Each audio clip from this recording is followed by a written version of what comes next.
Assalamualaikum warahmatullahi wabarakatuh. Perkenalkan, saya Hoirul Sultani Waluyo dengan NIM 232131120. Di sini saya akan menjelaskan rangkuman materi dari materi pertama hingga materi terakhir guna untuk menyelesaikan tugas UAS. Untuk penjelasan dari materi yang pertama yaitu konsep mengenai HAM. HAM pada dasarnya merupakan hak yang dimiliki setiap manusia tanpa membedakan suku, agama, ras, jenis kelamin maupun status sosial. Tujuan utama HAM adalah untuk menjamin keadilan, kebebasan, dan persamaan dalam kehidupan bermasyarakat, berbangsa, dan bernegara. Namun, pelanggaran HAM seperti diskriminasi, kekerasan, dan ketidakadilan sosial masih sering terjadi sehingga diperlukan peningkatan pemahaman dan kesadaran masyarakat terhadap HAM. Sedangkan menurut para ahli, HAM dapat dipahami sebagai hak yang berasal dari kodrat manusia dan tidak dapat dicabut oleh siapapun. HAM melekat pada manusia karena keberadaannya sebagai manusia.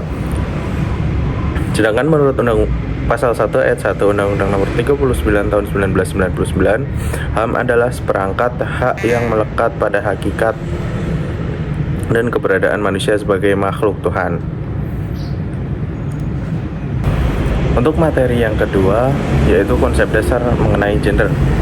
Gender merupakan konsep yang menjelaskan perbedaan peran antara perilaku, tanggung jawab, dan kedudukan antara laki-laki dan perempuan yang dibentuk oleh konstruksi sosial dan budaya masyarakat. Konsep ini berbeda dengan jenis kelamin atau seks yang bersifat biologis, kodrati, dan tidak dapat diubah. Dalam kehidupan masyarakat Indonesia masih sering terjadi kesalahpahaman yang menyamakan antara gender dengan jenis kelamin, sehingga pembagian peran antara laki-laki dan perempuan sering dianggap sebagai sesuatu yang mutlak berdasarkan kodrat. Padahal peran gender dapat berubah sesuai perkembangan zaman, budaya, dan kondisi sosial masyarakat. Pemahaman mengenai gender menjadi penting karena berkaitan erat dengan upaya menciptakan kehidupan sosial yang adil dan setara.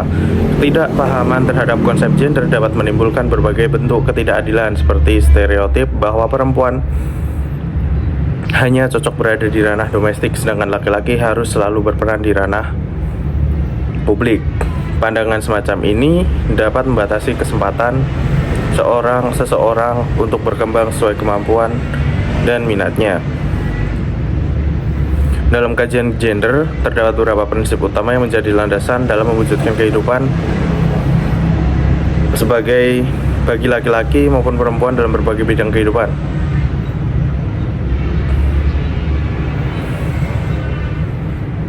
Untuk materi yang ketiga, yaitu ketidaksetaraan gender. Ketidaksetaraan gender merupakan salah satu dampak dari kesalahan memahami konsep gender. Ketimpangan tersebut dapat terlihat dalam berbagai bentuk, seperti terbatasnya akses perempuan terhadap pendidikan, ekonomi, dan politik. Munculnya budaya patriarki yang menempatkan laki-laki pada posisi dominan, serta lahirnya stereotip yang merugikan kedua belah pihak. Selain menghambat perkembangan individu, ketidaksetaraan gender juga berdampak pada terhambatnya pembangunan sosial dan ekonomi suatu negara. Untuk mengatasi masalah ini, berbagai upaya telah dilakukan baik di tingkat internasional maupun nasional. Perserikatan Bank PBB melalui tujuan kelima atau SDGs menempatkan kesetaraan gender sebagai salah satu agenda utama pembangunan global. Untuk materi yang keempat, mengenai feminisme. Feminisme merupakan gerakan sosial sekaligus aliran pemikiran yang bertujuan memperjuangkan kesetaraan hak antara perempuan dan laki-laki dalam berbagai aspek kehidupan seperti sosial, politik, ekonomi, pendidikan, dan hukum. Feminisme lahir sebagai respon terhadap ketidakadilan dan diskriminasi yang dialami perempuan akibat sistem patriarki yang menempatkan perempuan pada posisi yang tidak setara dalam masyarakat. Pada masa awal perkembangannya, perempuan mengalami berbagai pembatasan seperti tidak memperoleh akses yang sama terhadap pendidikan, hak politik, kepemilikan, harta, dan kesempatan kerja. Namun dalam perkembangannya, feminisme berlangsung melalui beberapa gelombang. Feminisme gelombang pertama muncul pada akhir abad ke-18 hingga abad ke-20 dan berfokus pada perjuangan hak dasar perempuan, terutama hak memperoleh pendidikan dan hak pilih dalam politik. Tokoh penting pada masa ini adalah Mary Wollstonecraft yang menekankan pentingnya pendidikan bagi perempuan agar mampu menjadi individu yang mandiri dan setara dengan laki-laki. Gelombang ini juga memperjuangkan hak perempuan dalam perkawinan, perceraian, dan hak asuh anak. Selanjutnya, feminisme gelombang kedua berkembang pada tahun 1960-an sebagai reaksi atas kenyataan bahwa meskipun hak formal telah diperoleh, perempuan masih mengalami diskriminasi. Perjuangan pada gelombang ini lebih menyoroti isu reproduksi, seksualitas, kekerasan seksual, pengasuhan anak, serta relasi kuasa antara laki-laki dan perempuan.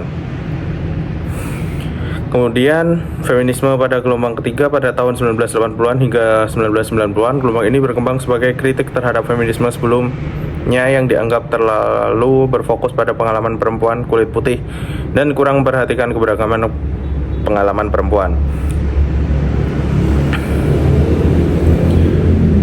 Untuk materi yang selanjutnya,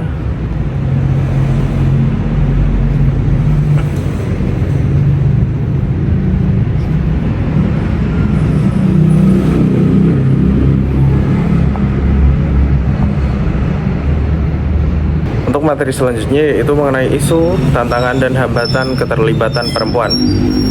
Meskipun kesetaraan gender terus disuarakan, keterlibatan perempuan di ranah publik dan politik di Indonesia masih terhambat oleh budaya patriarki yang kuat, serta adanya stereotip gender. Hambatan-hambatan tersebut dikelompokkan dalam beberapa bidang, seperti hambatan di bidang politik dan pemerintahan, hambatan sosioekonomi dan psikologis.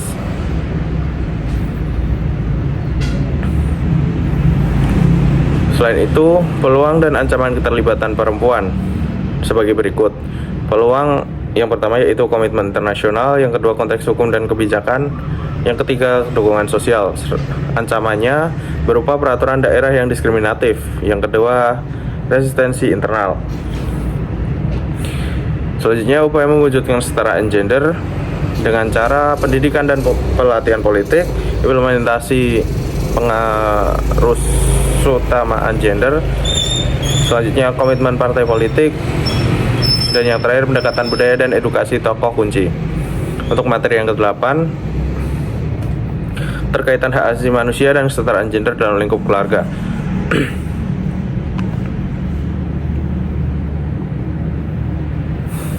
Penerapan prinsip HAM dalam relasi gender di keluarga, tantangan bias gender, nilai patriarki yang sering kali menyebabkan ketimpangan relasi, contohnya pada rumah tangga yang suami dan istri sama-sama berkarir. Istri kerap kali tetap menanggung beban kerja domestik paling besar.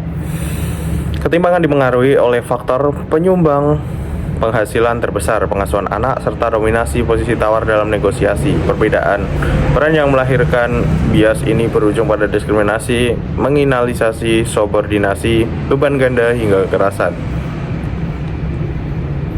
Untuk materi yang ke-9 yaitu konstruksi sosial budaya patriarki dan hambatan terhadap pemenuhan HAM bagi perempuan. Untuk yang pertama yaitu pusat kekuasaan laki-laki, yang kedua mekanisme sosialisasi, yang ketiga hambatan hak dasar. Bentuk-bentuk diskriminasi struktural dan viktimisasi sekunder yang muncul akibat benturan antara nilai HAM dan norma budaya. Untuk materi yang ke-10 yaitu bentuk kekerasan terhadap difabel, penyandang disabilitas, khususnya perempuan difabel sering mengalami kekerasan seksual, pelecehan seksual, eksploitasi, diskriminasi sosial. Dan yang terakhir, kekerasan struktural berupa keterbatasan akses pendidikan, pekerjaan, layanan kesehatan, dan layanan hukum. Perempuan difabel memiliki resiko lebih tinggi mengalami kekerasan karena mengalami diskriminasi ganda.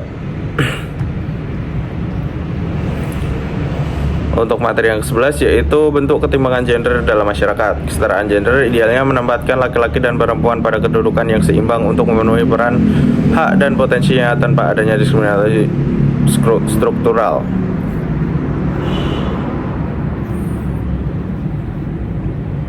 Sekian hasil untuk materi, mohon maaf, untuk materi yang ke-12 yaitu tentang hak asasi manusia dan kesetaraan gender dalam perspektif perlindungan. HAM adalah hak kodrati yang menekankan pada diri individu sejak lahir atas dasar martabat kemanusiaan. Dalam kaitannya dengan isu gender, terdapat 4 prinsip dasar HAM yang melandasi pentingnya kesetaraan. Secara konstitusional, di Indonesia, hak tersebut dijamin melalui pasal 28A sampai 28J UUD 1945 serta UU nomor 39 tahun 1999 tentang HAM. Untuk materi yang ke-13 yaitu konsep anggaran berspektif gender. Anggaran berspektif gender atau anggaran responsif gender merupakan sebuah pendekatan dalam penyusunan dan pelaksanaan anggaran publik yang bertujuan mengintegrasikan dimensi gender dalam proses perencanaan. Sekian hasil presentasi dari saya. Apabila ada salah kata, saya mohon maaf sebesar-besarnya. Wabillahi taufiq wal hidayah. Wassalamualaikum warahmatullahi wabarakatuh.